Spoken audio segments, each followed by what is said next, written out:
குருவே சரணம். நாக கன்னிகைக்கு தோஷம் போக்கி திருமண பேறு அருளிய திருப்பனந்தாள். இந்து சமய வாழ்வியலில் நாகர்களுக்கு தனி இடம் உண்டு. நாகர்கள் பாதாள உலகத்தில் வசிப்பவர்கள். மனித உரு பெற்று பூமியிலும் வசிக்கும் வரம் பெற்றவர்கள். நாகர்களும் நாக தேவியர்களும் பூலோகம் வந்து தங்கியிருந்து சிவ பூஜை செய்து பேறு பெற்ற தலங்கள் ஏராளம். இத்தலங்கள் நாகேஸ்வரங்கள் என போற்றப் பெறுகின்றன.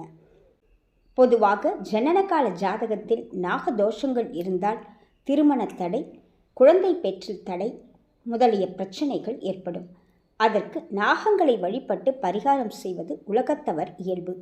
ஆனால் நாகர்களுக்கே இத்தகைய நிலை ஏற்பட்டால்? ஆம், நாகலோகத்து அரசனான வாசுகியின் மகள் சுமதி என்கிற நாகக்கன்னிகை சிறந்த சிவபக்தை.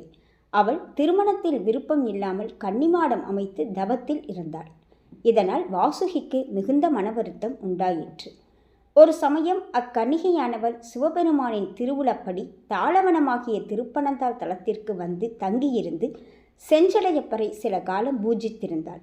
அச்சமயத்தில் அத்தலத்திற்கு திருத்தல யாத்திரை வந்த ஹரித்வஜன் எனும் அரசனை கண்டாள். இறையருளால் இருவரின் மனமும் இணைந்திட நாகலோகம் சென்று திருமணம் செய்து கொண்டனர்.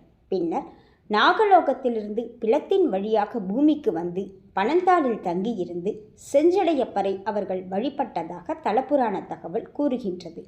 தமக்கு அருளிய பெருமானுக்கு உற்சவம் நிகழ்த்தி வழிபாடாற்றி அவர்கள் மகிழ்ந்திருந்ததாக அறிகின்றோம். அவள் உண்டாக்கிய தீர்த்தமே நாகக்கன்னிகை தீர்த்தம் என்ற பெயரில் கோவில் குளமாக காட்சியளிக்கின்றது.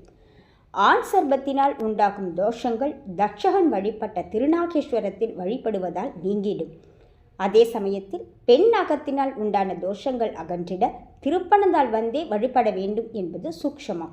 நாகதோஷங்களால் வருந்துபவர்கள் இத்தீர்த்தத்தில் நீராடி செஞ்சடையப்பரை ஆராதனை செய்திட எப்படிப்பட்ட கடுமையான தோஷங்களும் அகன்று விடுவது இன்றளவும் கண்கூடு.